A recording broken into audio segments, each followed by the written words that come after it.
now, and he will introduce our guest speaker. Before I introduce the speaker, I'd like to compliment the band on the beautiful work, tremendous, and on the conduct of the young people in this auditorium. You're a tremendous group of young people.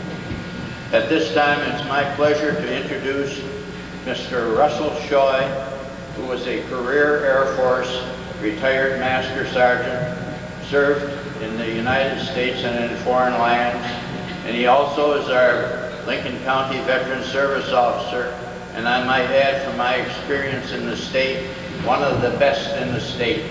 At this time, it's my pleasure to introduce Mr. Russell Shoy.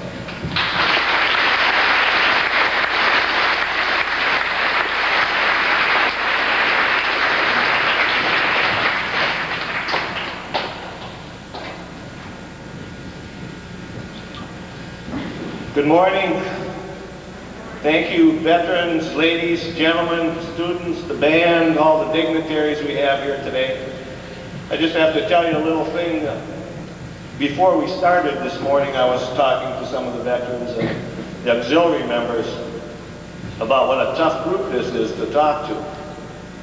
I'm not used to having to talk to a group that has to stay awake, especially this early in the morning. Oh well, enough said of that. On Veterans Day and ceremonies large and small, Americans are paying tribute to the millions of men and women who served our nation's armed forces. Merrill is no exception. I believe that there are a total of 8 different veterans programs in Merrill between Wednesday and the last one is on Tuesday. Since the September 11th terrorism attack, there has been a great resurgence in patriotism, and we can see that in Merrill and around the country.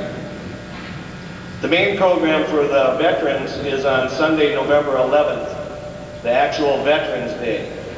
It will be at the Cenotaph. All the veterans organizations and auxiliaries will be there, and that's our special day. I invite you to attend. That's 11 o'clock down at the Cenotaph, or 10:30, I should say.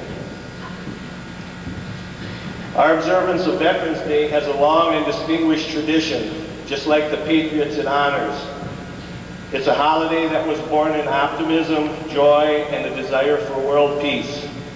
In 1918, on the 11th day of the 11th month, at 11 a.m., the citizens of our nation were elated as they celebrated the signing of the armistice, which ended a terrible conflict that engulfed Europe. That was World War I. Our brave doughboys, as they were called then, who were victorious in that war, came home to cheering crowds who believed that there would be no more wars. Out of this jubilation and hope emerged a special day of remembrance for our nation, for our nation's veterans of that great war. That day was Armistice Day. Armistice Day was primarily a day set aside to honor World War I veterans, but in 1954, after World War II had required the greatest mobilization of soldiers, sailors, Marines, and airmen in this nation's history, after American forces had fought aggression in Korea, the 83rd Congress, at the urging of the veteran service organizations, amended the Act of 1938 by striking the word armistice and inserting the word veterans. So on November 11th, 1954, that was the first Veterans Day. Throughout its evolution from Armistice Day to Veterans Day, November 11th has always had a special meaning to those Americans who have worn the uniform with pride and distinction. In this century, more than 36 million Americans, including almost 800,000 from Wisconsin, have answered this call to military service. Approximately 6,000 of these men and women came from Lincoln County. Today, there are more than 25 million living veterans who served our nation in times of war and peace. Lincoln County has over 3,000 living veterans. That's better than 10% of the population of the county living. We also have approximately that same number buried in our cemeteries. I very strongly believe that the achievements of American men and women serving in the armed forces during the 20th century are unequaled in all of history. All who served helped millions of people around the world attain a better life. No other nation or people has ever given so much for the good of others. As we mark the observance of Veterans Day, it would be well for all of us to recall and reevaluate the sacrifices that have been made by such a large number of our citizens in order that this nation might survive and prosper. Too often, perhaps, to ease our own conscience, we feel that Veterans Day ceremonies are only for veterans groups to attend and participate in. However, it should be pointed out that this is every citizen's responsibility, not to be delegated to someone else or ignored. Veterans Day should be important to all of us. Many of you have family members who served or who are serving in the armed forces. They could be your grandparents, a parent, brother, sister, aunt, uncle, cousin, one of your neighbors. The American public has an everlasting debt to keep in mind. It is a debt we owe for our own personal freedom and security, which were won for us by the members of our armed forces. Freedom is what makes this country great, but all too often we take for granted what this freedom has bought us. We have an abundance of food. We have changes of clothing. Many people don't have that. We have a home to live in that's heated. You get to go to school. You get to go to the church of your choice. You have freedom of speech. You can travel where you want to go. And too many other freedoms to mention. Excuse me. Get a little dry.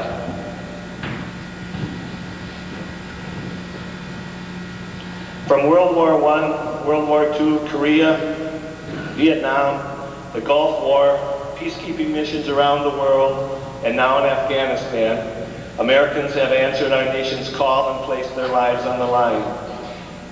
More than 1 million have given their lives, and 1.5 million have been wounded. They contributed to the demise of tyranny and repression around the world. They defeated not only powerful military machines, they also helped end evil ideologies. They destroyed dictatorships which believed that the masses exist to serve the privileged few, that the powerful have a right to persecute the defenseless, that certain ethnic groups, races, and religions have no right to exist.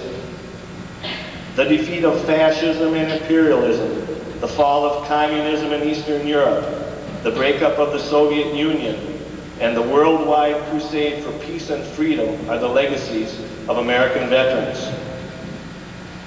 I lived for 2 years in the Far East, 4 years in Europe, and 2 years in the Middle East. While there, my family and I learned to appreciate the little things. Many times we had no electricity, or if there was electricity, it was just enough to make the bulb glow. You couldn't run your refrigerator. You didn't have a TV, radio. Most of the time we didn't have running water. When we did have running water, you had to put bleach in it so that you could drink it and not get sick. We were lucky we had heat. We could get fuel oil from the base so we could heat our house. My children rode a bus to school. Many times the bus was followed by armored personnel carrier. While my children were in school, most of the kids your age weren't in school, they were working. They were working because they needed the extra money to eat, to survive. The boys would be working, you girls would all be home. Not allowed to associate, not allowed to go out. Most of what they ate was bread and vegetables, and there wasn't a whole lot of it. Meat was for special occasions because it was so expensive. Many of the families had no electricity, no running water or heat in their homes. You ask, why would they live like that? Well, the answer is they had no choice because they had few freedoms. If they were lucky, they could go to the 6th grade, then work. And they were working 10, 12 hours a day. Freedom gives the people the chance to make progress. In this country, we are very lucky to have the freedoms we often take for granted, but we often forget why we have those freedoms. Let us not forget why we have those freedoms. Let us not forget that our freedoms and prosperity can in a large part be attributed to these men and women of the armed forces who sacrificed so much that we could be free. I was given a definition of a veteran by Mr. Wayne Marrier. He was a pilot in World War II. He flew B-25s and was a prisoner of war.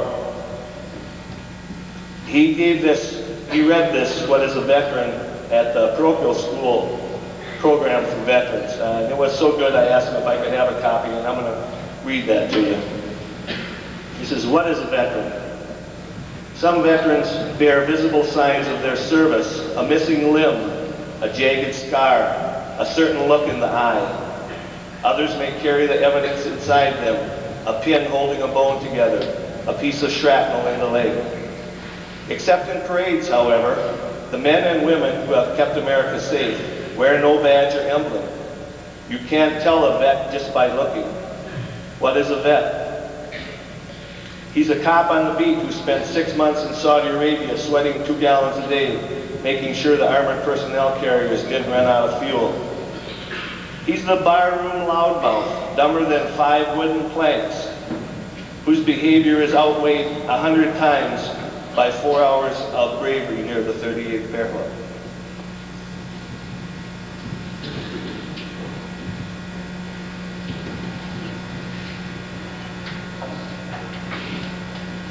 She or he is the nurse who fought against futility and went to sleep sobbing every night for 2 solid years in Da Nang. He is the POW who went away one person and came back another, or didn't come back at all. He's the Quantico drill instructor who has never seen combat but has saved countless lives by turning slouchy, no-account rednecks and gang members into Marines and teaching them to watch each other's backs. He is the parade-riding legionnaire who pins his ribbons and medals on with an artificial hand.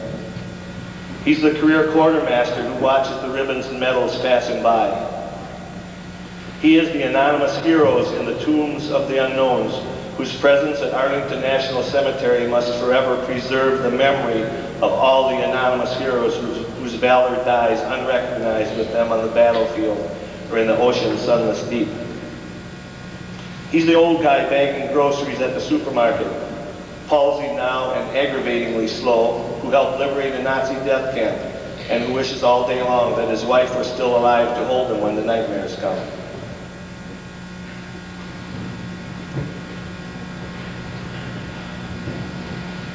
He's an ordinary and yet extraordinary human being.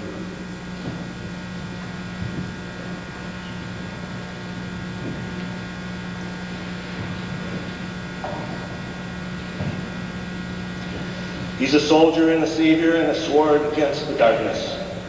And he is nothing more than the finest, greatest testimony on behalf of the finest, greatest nation ever known. So remember, each time you see someone who has served our country, just lean over and say thank you.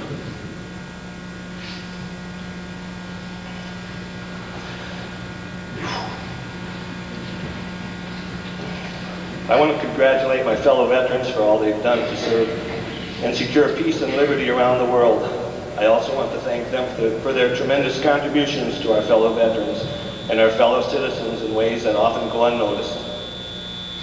Because of their sacrifice and achievements in war and peace, they have earned a special day that I hope you enjoy and remember for years to come. Thank you, and God bless you and those we put in harm's way to defend our freedom.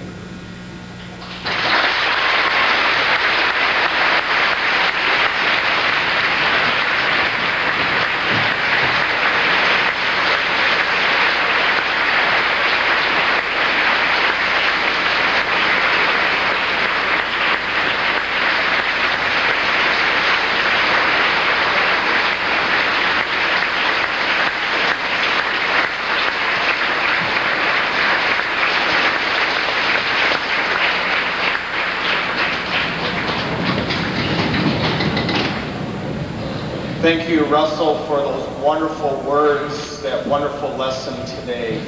It is so appreciative to have these words with us as a part of living history that we shall not forget. Again, thank you.